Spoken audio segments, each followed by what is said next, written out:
No começo da década de 60, em todo o mundo, vários movimentos de libertação iniciam a luta pela autodeterminação ou até pela independência. Angola é um dos palcos desta luta. Estamos em 1961.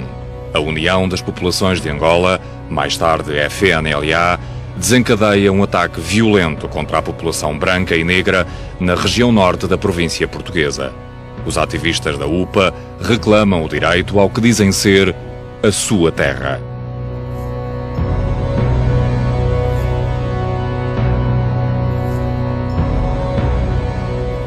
Na metrópole, o governo é confrontado com a falta de meios militares em Angola. Salazar decide então enviar mais tropas para controlar a revolta. A primeira luta é contra o tempo. O presidente do Conselho pede que se avance rapidamente e em força. A chegada das primeiras tropas acalma a população nas cidades, mas, a norte, a situação continua fora de controle. A guerra para defender pessoas e bens começa por não ter os efeitos desejados. O maior obstáculo é o terreno, como ficou patente na Operação Pedra Verde. Os comandos militares percebem que, para combater uma guerrilha, o soldado tinha que se adaptar ao clima, à selva e aos rigores da picada, fatores que jogavam a favor do inimigo. Logo nos primeiros dias, após os primeiros ataques que houve, que todos, enfim, que alguns desse tempo têm presente, houve indivíduos civis que escreveram cartas ao comandante-chefe, digamos, na altura, não, e ao chefe de Estado-Maior do Exército de Cambrapina, General Cambrapina, na altura, a dizer: nós precisamos aqui, naquelas primeiras aflições, a tropa estava lá a desembarcar de caqui amarelo, as primeiras companhias, que foram imediatamente daqui, e diziam: precisamos aqui de uma tropa tipo comandos. Este nome apareceu logo. Isto é uma carta datada logo de 1961, após os primeiros acontecimentos. E fizeram-se duas tentativas. Há uma primeira que a ideia era constituir uma quarta força, portanto recrutar gente voluntária e dar-lhe uma preparação especial nos 3 ramos das Forças Armadas, portanto na Marinha, no Exército e na Força Aérea, e constituir uma unidade que seria uma quarta força, como se chamou então, que poderia eventualmente ser mais preparada para o tipo de conflito que tínhamos ali.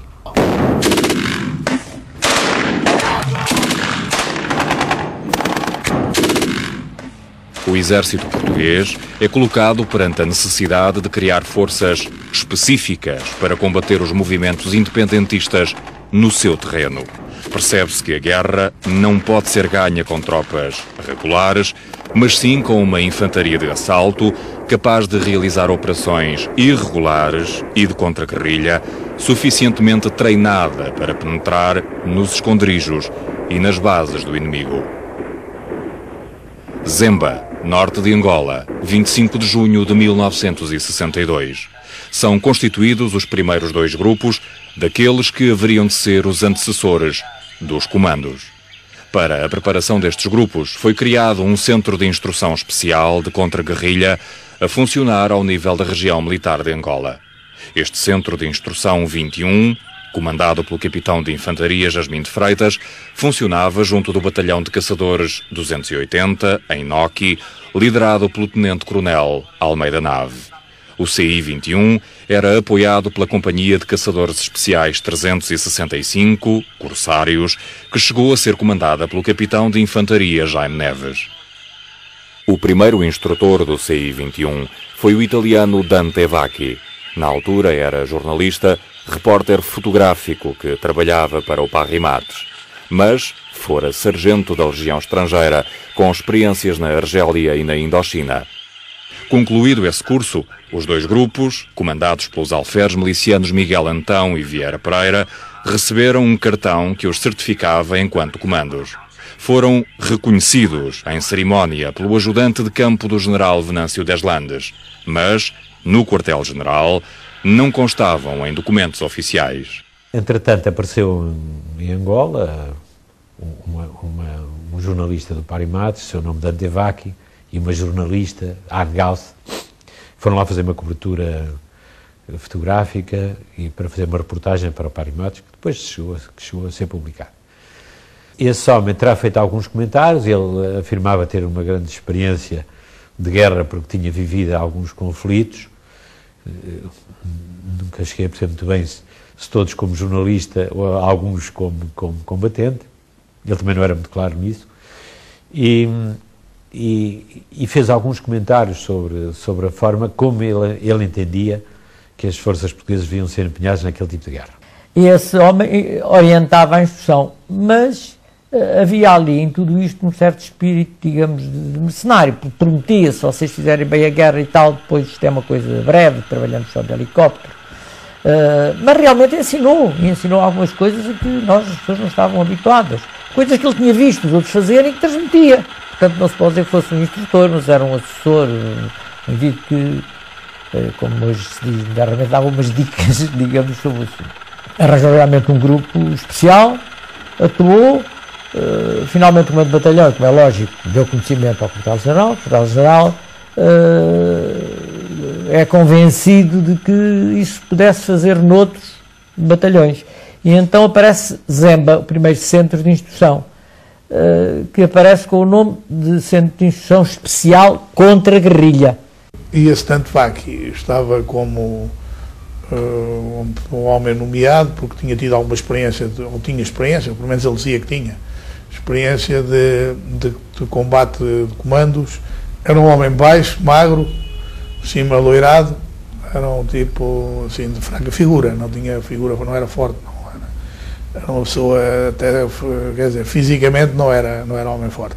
Eu lembro-me que numa altura tivemos uma visita de uns generais do Luanda, né, da região militar, e alguns oficiais de Estado-Maior, e ele arranjou com um grupo que ele tinha, que era de confiança, que era um grupo que ele já conhecia há muitos anos, que ele já conhecia há muito tempo, né, já do anterior, há alguns meses. Ele, com esse grupo, ele arranjou uma demonstração para os generais. Nessa demonstração havia um tipo que tinha sido guarda-redes, que dava uns saltos no ar e disparava contra uns balões, e depois tinha mandado derramar em cima da água petróleo, e depois aparecia um com lança-chamas e mandava uma furada do lança-chamas, o petróleo ficava a arder. Enfim, impressionou os nossos generais e o nosso oficial de Estado-Maior, que eram pessoas facilmente impressionáveis nestas coisas. As necessidades da guerra levam à abertura de mais 2 centros de instrução, agora na Kibala Norte, o CI-16 e o CI-25. É ministrada a instrução prática e intensiva de contra-guerrilha. A seleção do pessoal é feita pelo quartel-general para garantir que o curso conta com os melhores militares dos 6 batalhões que estavam na área operacional. As exigências de admissão eram severas para a época. Os instruendos, voluntários ou impostos, tinham de saber ler e escrever, possuir resistência física e psíquica, se possível saber nadar. Não era permitido barba ou patilhas e o cabelo tinha de estar curto. A disciplina, rígida, incluía censura da correspondência. O grupo de instrutores é liderado pelos capitães de artilharia Santos e Castro e Ribeiro de Oliveira e inclui sargentos e praças. Depois, mais tarde, pensou-se em constituir uma unidade de presidiários, digamos, a recrutar entre indivíduos presos nas prisões. Evidentemente, há uma instrução especial e com algum tipo de promessas, no caso do seu comportamento ser bom na guerra, e a unidade chegou a fazer-se em termos de papel. E então, como os tais comandos de Zemba do CI-21 tinham efetivamente dado um resultado melhor, porque os próprios batalhões que iam daqui formados, digamos, rapidamente, como se entende, à pressa para corresponder à presença de tropa, os próprios comandantes, e há vários documentos sobre isso, se queixavam que a tropa não estava bem preparada, digamos, para aquela guerra, resolvem fazer um novo centro de instrução. E então escolhem militares que tivessem dado provas. Um deles era capitão, prestes a ser promovido a major, mas ainda como capitão, Santos e Castro. Nós entendemos que é o comando número 1. Nós chamávamos Monsieur Gilbert, porque ele realmente era um indivíduo gostava muito de tudo quanto fosse francês, quer dizer, era um romântico. Os cigarros que fumava eram o Gitanes, portanto, ele gostava de tudo que fosse francês. Todo o espírito informa, ele tinha uma ideia, realmente, e quando diz, olha, preciso fazer uma tropa especial para não sei o quê, enfim, para responder aqui a esta guerra. O Donne-moi ma chance é uma coisa que toda a gente gosta de ter, a sua oportunidade. Donne-moi ma chance, donne-moi ma chance encore, par ton silence, tu parais la plus forte, mais tu sais bien que toi et moi, on ne peut pas se séparer comme ça. Donne-moi ma chance, allons fais un effort, les apparences sont contre moi encore, mais je te jure que ce n'est rien, je ne veux pas.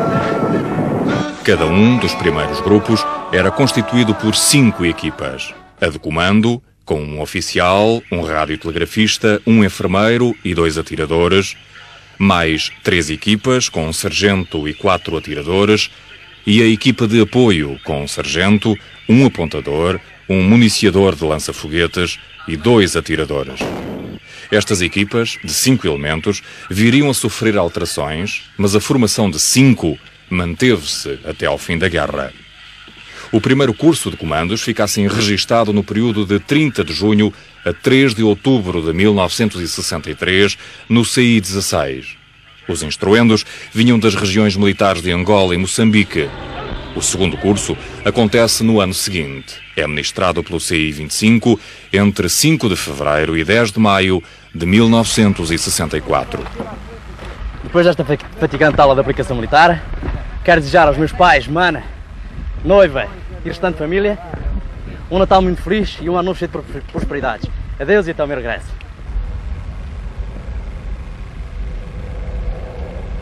Atenção Lisboa, aqui fala o Chum.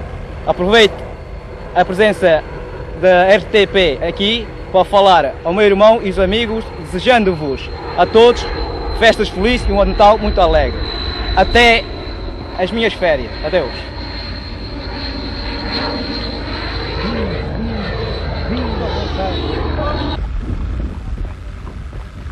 Atenção, Fermel de Basto. Vai falar Fernando Barbosa.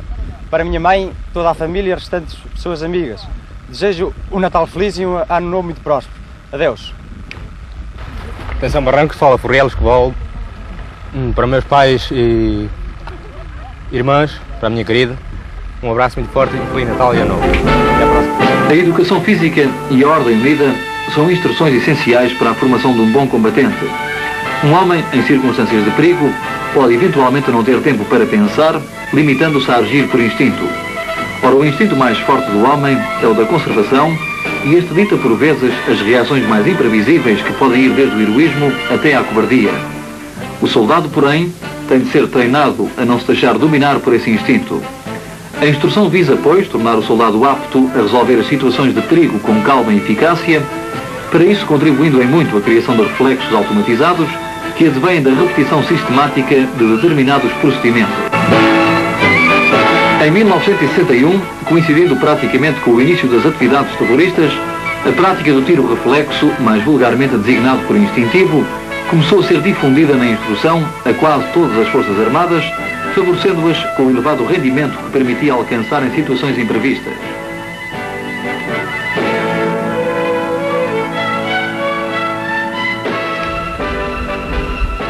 Este grupo de oficiais deseja aos seus camaradas presentemente na metrópole e que pertenceram a esta unidade, Centro de Instrução de Comandos, as maiores felicidades, um Natal feliz e um ano novo que lhes traga as melhores realizações, quer no campo profissional, quer no campo pessoal.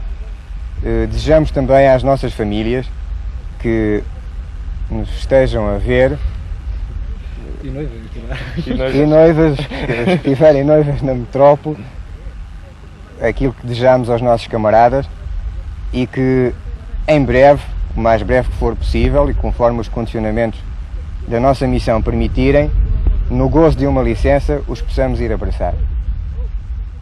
Fez então o CI25 e durante o CI25 é que se começou a fazer a legislação, fez a proposta do crachá, fez a proposta das boinas vermelhas, até por isso a nossa pista na Quibala se chamava o aeroporto Boinas Rubras. Porque, como sabes, os crachás têm que obedecer à heráldica e o esquema que nós idealizámos no princípio no Zemba ainda mantinha aquela ideia de nós podermos ser lançados de paraquedas. Esse primeiro crachá, como sabem, tinha o Audaces Fortuna Juvat, portanto escrito, digamos, em latim. Tinha um capacete que conhecem, portanto, lembrava um capacete alemão da Segunda Grande Guerra, uma folha de louro, e louro, sim, vitória, glória e tal, portanto, essa era a única coisa, digamos, com a qual se concordava, e depois um alfange, uma cimitarra. Portanto, foi o primeiro crachá que apareceu, nem sei quem é que o fez, se calhar, não sei se foi talvez por inspiração do Dante Facchi ou por, não sei. Quer dizer, no fundo tinha pouco simbolismo. O simbolismo não tinha simbolismo assim especial, era uma katana ou uma faca, uma espada curva.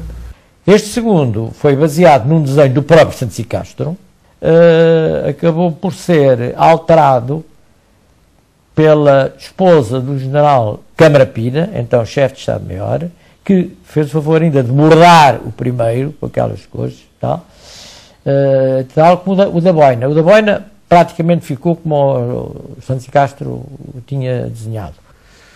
A boina vermelha aparece primeiro em Moçambique, com os grupos de Moçambique. Foi o general Carrasco que ultrapassando tudo e todos, concedeu a boina vermelha aos comandos. E a boina, não, assim como nasceu em Moçambique, morreu, digamos, também com aqueles grupos que tiveram formação na marcha. E então eles passaram a usar uma boina vermelha que foi um vermelho vivo. De tal modo, e apareceram, quando vieram de licença, em Lisboa, em pleno Rossio, a primeira vez, quer dizer, de boinas vermelhas. E então eles, importantíssimos comandos, e tal, desatavam a pancada com as pessoas que lhe chamavam esse palavrão, às cabeças vermelhas, não é? A partir de maio de 1964, a formação de comandos entra numa nova fase. Em Belo Horizonte, num aquartelamento abandonado pelos paraquedistas, passa a funcionar o Centro de Instrução de Comandos. Os cursos duram 3 meses, num total de 1000 horas, a uma média de 10 horas por dia. É aqui que são formadas a primeira e a segunda companhias. Um ano mais tarde, em 65, é criado o Centro de Instrução, ao abrigo do Decreto-Lei nº 46.410, de 29 de junho de 1965. Este centro formou comandos até ao fim da Guerra do Ultramar. As companhias destinavam-se às regiões militares de Angola e de Moçambique. Só em Angola, desde 1965 e até ao fim do conflito, atuaram 25 companhias de comandos.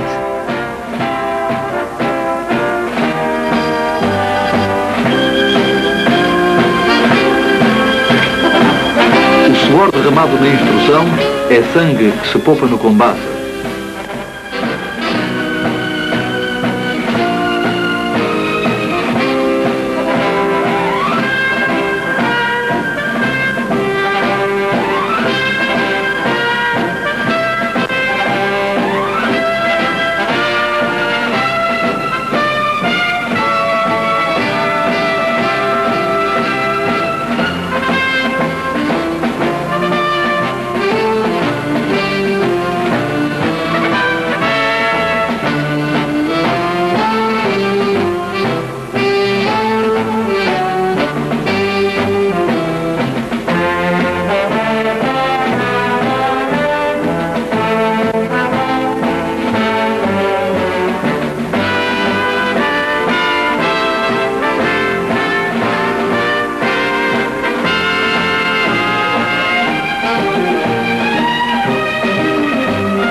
absolutamente imprescindível que a instrução seja mais dura que a campanha, para que uma vez lá, o combatente já robustecido por uma vida austera e de sacrifícios durante a sua preparação, não sinta diferença e deste modo o seu moral, mais ainda que o seu físico, não quebre.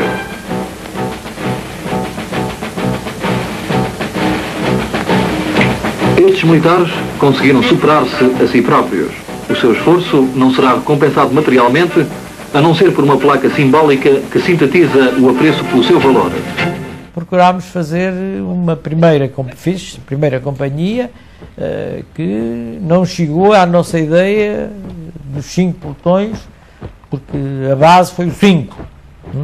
Era uma técnica baseada, digamos, em testes e na formação de pequenos grupos, na formação sociológica de pequenos grupos. Começava por juntar 2 homens a 2, portanto, depois esses conjuntos de 2 conjuntos de 2, e tínhamos 4, e cada conjunto destes 4 é que ia escolher, digamos, o seu chefe, e era o sargento. Esses 4 sargentos da equipa é que iam escolher, dos diferentes oficiais, iam escolher o oficial. Depois, outro ponto importante era a formação das companhias. Como é que chegávamos a uma companhia? Os cursos tinham uma fase individual, uma fase de equipa, uma fase do grupo. Depois tinha uma fase operacional. Tinha a ação psicológica que estava presente ao longo de todo o curso. Quer dizer, a equipa era constituída de uma maneira tal que cimentava laços de amizade, de camaradagem, de entrega, de motivação, de disponibilidade de uns para os outros, criava um tal espírito de corpo que esta equipa era de facto o cimento do grupo, sendo depois o grupo o cimento da companhia. Levando o homem a pensar que ele tinha que ser o melhor combatente, porque quanto melhor combatente fosse, maior facilidade tinha de abater o inimigo e salvaguardar-se a si e à sua tropa. Portanto, uma apurada técnica de instrução, a melhor possível, baseada nos métodos de instrução, baseada no exemplo. Portanto, os instrutores todos têm que ser indivíduos, efetivamente, em termos éticos, em termos morais, em termos técnicos. E a ideia era essa. Tínhamos até um tal panfleto que nós dizíamos: não é a força bruta, o miolo é que importa. Quer dizer, o indivíduo tem que ser inteligente. Quer dizer, o curso de comandos dá a cada um as possibilidades de sobreviver, de combater e saber lidar com o perigo, com o medo, com o inimigo, e ter para trás dele, saber que há um grupo que o apoia, que está com ele e que não o deixa. A instrução era dura e permitia que fossem selecionados apenas os mais fortes do ponto de vista físico e psíquico. O curso assentava em 2 vertentes: uma elevada preparação em técnicas de combate e uma sólida resistência psicológica. Desta formação saíam tropas autodisciplinadas, eficazes e competentes, com a particularidade única em Portugal de terem nascido na guerra para fazer a guerra. Os candidatos a comando eram levados a testar as suas capacidades até ao limite da resistência, no extremo do desalento, da fadiga física e psicológica. Assim se apurava o domínio da vontade, arma poderosa para enfrentar o risco e o combate. Um comando é dono da vontade de vencer, e isso faz a diferença no campo de batalha.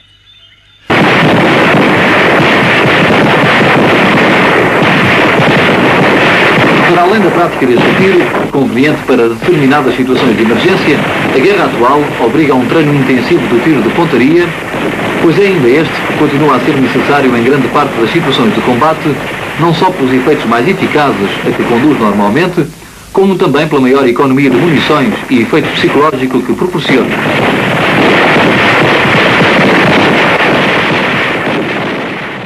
O evoluir da guerra comprova a eficácia destas tropas, capazes de se autossustentarem e de operar durante longos períodos. Estas vantagens para o exército português consolidariam a aposta nos comandos. Foi o culminar de uma caminhada árdua, iniciada com a formação da 1ª e 2ª companhias, em Angola, em setembro de 1964. A primeira, comandada pelo capitão Albuquerque Gonçalves, recebeu o Guião em 5 de fevereiro de 65. A segunda seguiu para Moçambique, comandada pelo capitão Jaime Neves. Haver uma companhia de comandos que estava sem comando e eu ter o curso de comandos e o comando de Santos e Castro, que me conhecia, ou que me conheceu na altura, ter convidado para isso. E eu aceitei e comandei então a primeira companhia de comandos.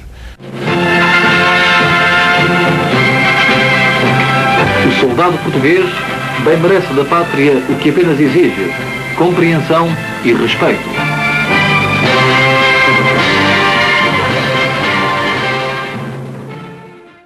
Numa primeira fase de subversão, agitadores vindos da Zâmbia começam a entrar clandestinamente em Angola e a percorrer dispersas populações de uma área conhecida pela sua baixa densidade populacional.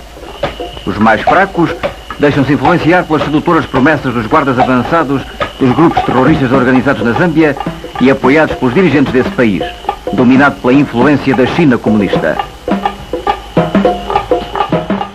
A especificidade da Guerra do Ultramar levou a uma outra inovação em 1969. Foi criado o agrupamento Siroco, pelo tenente-coronel Gilberto Santos e Castro. As operações helitransportadas de contra-guerrilha, lançadas pelo agrupamento, caracterizavam-se por uma mestria tática nunca vista e pelos meios aéreos postos à disposição. O coronel Santos e Castro tinha uma companhia normalmente empenhada no chão, a fazer a busca. Tinha uma companhia reserva para colocar se fosse necessário. E tinha ainda uma outra companhia, que era uma companhia que estava em alerta a 1 minuto, quer dizer, os grupos, pequenos grupos, saturavam uma zona, procurando contacto com o inimigo, e depois de se conseguir esse contacto, procurava-se pelo reposicionamento rápido de tropas no chão por helicóptero. Criava-se ao inimigo durante um período que é 3 meses, os Sirocos demoravam a ver 3 meses, criava-se ao inimigo uma instabilidade tal que o inimigo acabou por se recolher às suas bases recuadas. O efeito surpresa e a rapidez dos hélices resultou numa tática brilhante e de elevada rentabilidade para as companhias de comandos. Em poucos anos, o MPLA foi desmembrado nos seus redutos do leste de Angola.